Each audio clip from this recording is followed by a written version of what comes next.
بسم اللہ الرحمن الرحیم الا ان اولیاء اللہ لا خوف علیہم ولا هم یحزنون الذین آمنوا وکانوا یتقون۔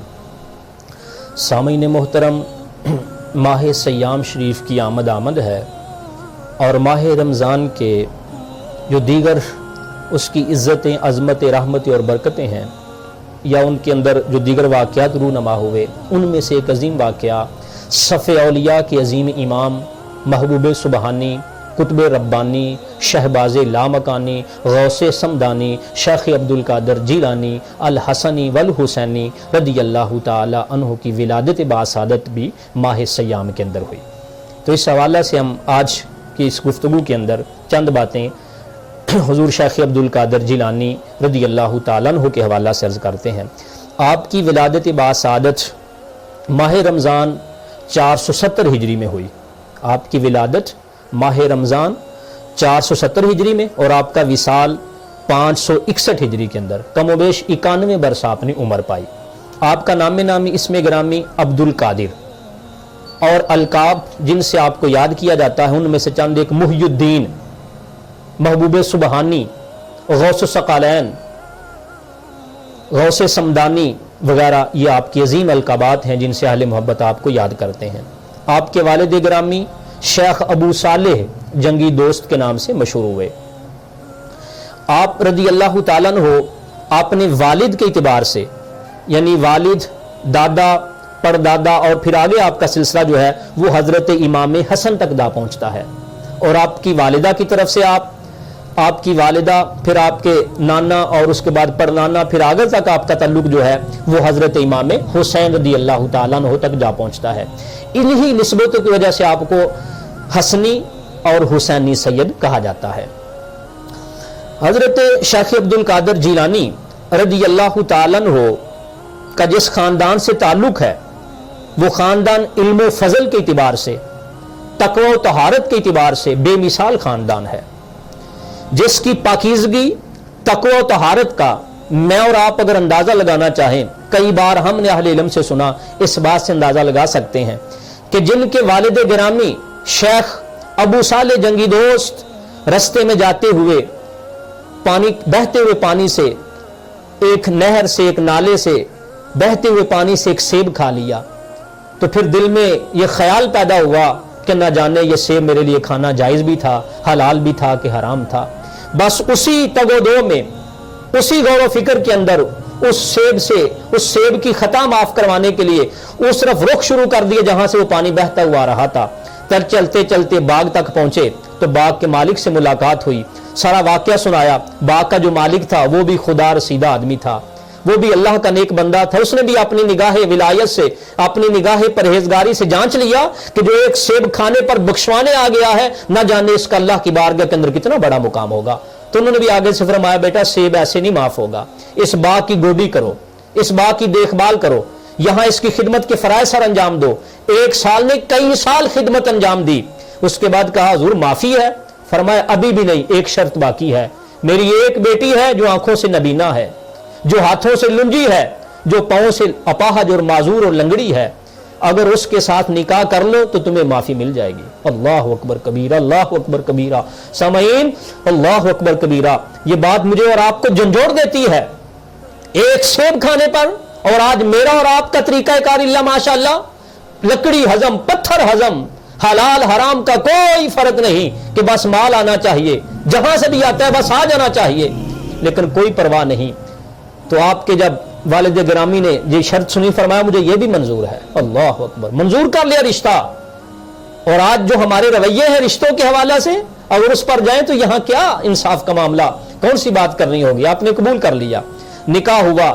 جب حجرہ عروسی میں پہنچے، تنہائی میں پہنچے، اپنے کمرے میں، اپنے علیحدگی میں پہنچے، تو جب اس بیٹی کو دیکھا، اس لڑکی کو دیکھا، تو جو شرائط پہلے بتائی گئی تھی وہ اس کے برعکس، وہ ہاتھوں سے بھی ٹھیک ہے، وہ آنکھوں سے بھی ٹھیک ہے، وہ پاؤں سے بھی ٹھیک ہے، حسن و جمال کی بھی پیک کر نظر آتی ہے۔ تو یہ بات دیکھ کر آپ ڈر کے مارے کمرے سے باہر آ گئے اور اپنے سسر سے بات کی کہ یہ کیا معاملہ، جو جن شرائط پر میرا نکاح ہوا تھا وہاں تو کوئی بھی نہیں پائی جاتی۔ فرمایا بیٹا یہی تو کمال تھا، आंखों से नबीना इसलिए कहा था, कभी इसने गैर महरम को नहीं देखा। और हाथों से लुंजी और माजूर और पहाज इसलिए तो कहा था, कभी इसने किसी गैर महरम की तरफ हाथ नहीं बढ़ाया, कभी इसने गैर शरई हरकत और सकरात नहीं की। तो ये इस खानदान देखिए पाकीज़गी और तहारत कहां पे है। जब ये वजूद मिले थे, एक सेब माफ करवाने वाला और एक इतनी पाकबाज खातून जब आपस में मिली थी, इनके वजूद मिले थे, तो इनके वजूद से फिर शेख अब्दुल कादिर जिलानी पैदा हुए थे। ये वो खानदान है शेख अब्दुल कादिर जिलानी रज़ी अल्लाह ताला अन्हु। सामने मोहतरम यहां पर नहीं बल्कि जिनकी पैदाइश से कबल इनके वालिद गिरामी शेख अबू सालेह जंगी दोस्त को अल्लाह की तरफ से, अल्लाह के महबूब अलैहिस्सलाम की तरफ से कई बार ऐसी पेशनगोइयां हुई कि मुबारक हो आपको कि आपको अल्लाह की तरफ से एक ऐसा बेटा नसीब होगा जिसको, जो अल्लाह को भी महबूब होगा, मुझे भी महबूब होगा, और वो लोगों का वली होगा और तमाम औलिया की गर्दनों पर उसका पांव होगा। ऐसी कई मुबारकबादें, कई बशारतें प्यारे आका इस्लाम की तरफ से आपको दी गई। कौन शेख अब्दुल कादिर जिलानी रज़ी अल्लाह ताला अन्हु? वो शेख अब्दुल कादिर जिलानी कि जिस साल आपकी विलादत हुई, जिस दिन आपकी विलादत हुई, उस रात या उस दिन जितने भी बच्चे पैदा हुए, रब ताला ने अपने इस पाक वली की खातिर किसी भी मां को बेटी नहीं दी, बल्कि सबको बेटे ही अता फरमाए। सुभान अल्लाह। कौन शेख अब्दुल कादिर जिलानी रज़ी अल्लाह ताला अन्हु कि जिनका हाल यह है कि जब विलादत हो गई माह सयाम के अंदर, आलम यह था, हालात ये थे कि सहरी से लेकर अफ्तारी तक अपनी अम्मी का दूध नहीं पीते थे, अपनी अम्मी का दूध नहीं पीते थे, बल्कि यह मशहूर हो चुका था, आपकी सीरत में लिखा हुआ है कि जिस दिन आपकी विलादत हुई थी तो इत्तेफाक से उस वक्त यह मसला छिड़ गया, मतलब अबर आलूद था, मौसम साफ नहीं था, तो लोगों ने कहा कि पता नहीं रमजान तुलू हुआ है कि नहीं तुलू हुआ, रमजान का चांद निकला है कि नहीं निकला। जब इसी शशोपन के अंदर थे तो किसी ने कहा यार वो सैयदों के घर पता कर लो, उनके यहां बेटा पैदा हुआ, सुना वो रमजान में वो दिन के वक्त दूध नहीं पीता। तो जब आपके बारे में आपकी वालिदा से पूछा गया तो आपने फरमाया हाँ सच है, जिस दिन तुम्हें गौर फिक्र था कि चांद निकला कि नहीं निकला, उस दिन असल में रमजान की पहली तारीख थी कि मेरे बेटे शेख अब्दुल कादिर जिलानी ने सिर्फ सहरी के वक्त दूध पिया था, सारा दिन मेरा दूध नहीं पिया था, फिर अफ्तारी में दूध पिया था। तो वो जिसके पैदा होने पर चांद के फैसले किए जा रहे थे कि चांद निकला कि नहीं निकला, ये वो है शेख अब्दुल कादिर जिलानी। कौन शेख अब्दुल कादिर जिलानी? बचपन के आलम के अंदर जब स्कूल जाया करते थे, दरसगाह जाया करते थे, पढ़ने के लिए जाते थे, तो जब आप अपनी जगह पे पहुंच जाते, अपनी नशिस्त पे, अपनी क्लास में पहुंच जाते, तो आवाजें आया करती थी कि बच्चों पीछे हट जाओ, वक्त के वली को बैठने दो। तो आवाजें देने वाले कौन थे? वो अल्लाह के फरिश्ते थे जो इनकी निगरानी पे लगे हुए थे, जो इनकी इज्जत और रिस्पेक्ट करते थे। कौन? शेख अब्दुल कादिर जिलानी रज़ी अल्लाह ताला अन्हु।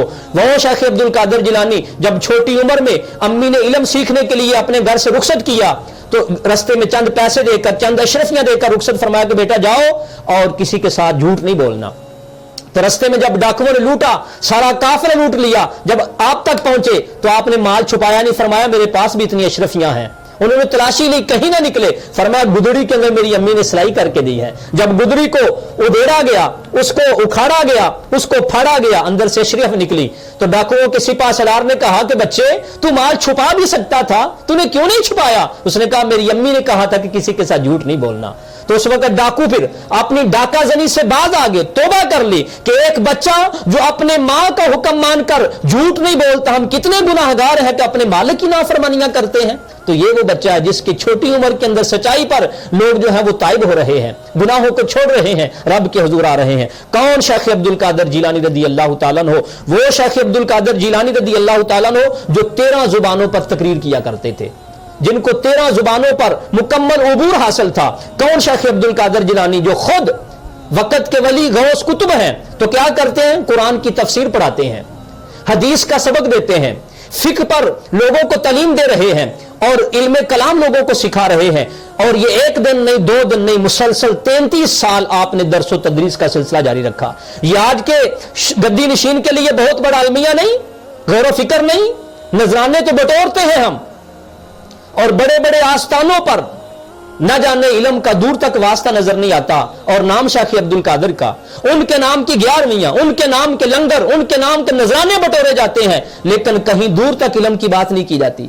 तो यह कफे अफसोस नहीं कि जो हमारा विरसा था, जिनके नाम हम लेके खा रहे हैं, उनके नाम पे हम पल रहे हैं, कभी हमने उनके मिशन को आगे जारी नहीं रखा। बहुत बड़ा अलमिया है, इस पर हमें गौर करना होगा कि आप, और आज का आलम तो यह है कि ऐसे ऐसे जनाबे वाला पीर है और ऐसे ऐसे जनाबे वाला वो गद्दी नशीन और ऐसे ऐसे जनाबे वाला अपने आप को खलीफा साबित करते हैं, जिनको इल्म की ऐन से कभी नहीं पता, खलीफा की तय कभी नहीं पता, और कुरान की हदीस की कोई दूर तक खबर तक नहीं। तो वो जनाबे वाला वक्त के लोगों को अपनी तरफ बुला बुला के न जाने क्या कुछ करते हैं। तो बहरहाल आपने मुसलसल 33 साल दरसो तदरीस कायम फरमाई। कौन शेख अब्दुल कादिर जिलानी जब वो गुफ्तगू फरमाया करते थे तो 70-70 हजार का मजमा हुआ करता था, बगैर लाउड स्पीकर के। जो आवाज पहले बंदे को आती थी वही आखिरी बंदे को जाती थी। जब आप वाज फरमाया करते थे, जब मजलिस खत्म होती थी तो कितने कितने बीच से जनाजे उठा करते थे, रूहानियात उनके सीने फट गया करते थे और अल्लाह के हजूर अपनी जान कुर्बान कर दिया करते थे। कौन शेख अब्दुल कादिर जिलानी एक दिन नहीं, 2 दिन नहीं, 3 दिन नहीं, मुसलसल 40 साल ईशा के वुजू से फजर की नमाज अदा फरमाई। कौन शेख अब्दुल कादिर जिलानी जिनके इल्म का यह हाल था। आखिरी बात कर खत्म करते हैं। शेख अब्दुल कादिर जिलानी जिनके इल्म का यह हाल था। आज तो हम कहते हैं ना, नहीं जी मसाइल का काम इल्म की बात उलमा से पूछो, हम पीरों का क्या तल्लुक इल्म के साथ। ये जो पीरों के पीर हैं, उनके इल्म का अंदाज देखिए कहां तक पहुंचा है। हुजूर शेख अब्दुल कादिर जिलानी के जमाने में एक मसला उठ गया। मसला यह पेश हुआ कि वक्त के बादशाह ने या कि बहुत बड़े आदमी ने अपनी बीवी को यह कह के तलाक दे दी क्या कि अगर मैं कोई ऐसी इबादत ना कर सका कि उस वक्त पूरी दुनिया के अंदर मेरे सिवा कोई और इबादत करने वाला ना होगा, तो अगर मैं ऐसा ना कर सका तो तुझे तलाक। कि जब जो इबादत मैं करूं, जमाने के अंदर कोई ऐसी इबादत ना कर रहा हो, फकत वो इबादत मैं तन्हा करूं, अगर ऐसा ना कर सका तो गोया कि तुझे तलाक। अब जब वो ये बात कह दी, जब सोचने लगा तो उसने देखा कि अगर मैं कुरान पढ़ता हूं तो हजारों लोग कुरान पढ़ने वाले हैं, मैं सुबह पढ़ता हूं तो सुबह भी कई पढ़ने वाले हैं, शाम भी कई पढ़ने वाले हैं, मैं नमाज पढ़ता हूं कई नमाज पढ़ने वाले हैं, मैं नवाफिल पढ़ता हूं कई नफल पढ़ने वाले हैं, मैं सदका खिरात करता हूं कई सदका खिरात करने वाले हैं। तो जब हर तरफ गौर व फिक्र किया तो हाथ बीवी से धोते हुए नजर आया। जैसे आज हम नहीं करते कि तलाक दे के फिर कहते नहीं जी वो कारी साहब मुफ्ती साहब वो ना बस ना गुस्से में ऐसा हो गया था। तो भला को खुशी के साथ भी तलाक देता है, गुस्से से सारे मामलात होते हैं, तभी कंट्रोल करना पड़ता है। तो जब फिर आपके पास ये मसला आया, लोग इस मसले से कहने लगे कि नहीं इसकी बीवी को तलाक हो गई, तो मेरे और आपके पीरों के पीर ने क्या फतवा जारी फरमाया। आपने फरमाया इसको बोलो एक काम कर ले तो इसको तलाक नहीं होगी। कहा गया वो क्या। फरमाया कायनात के अंदर एक घर ऐसा है, वो सिर्फ एक ही घर है जहां कोई इबादत कर रहा हो कोई दूसरा नहीं कर रहा होता।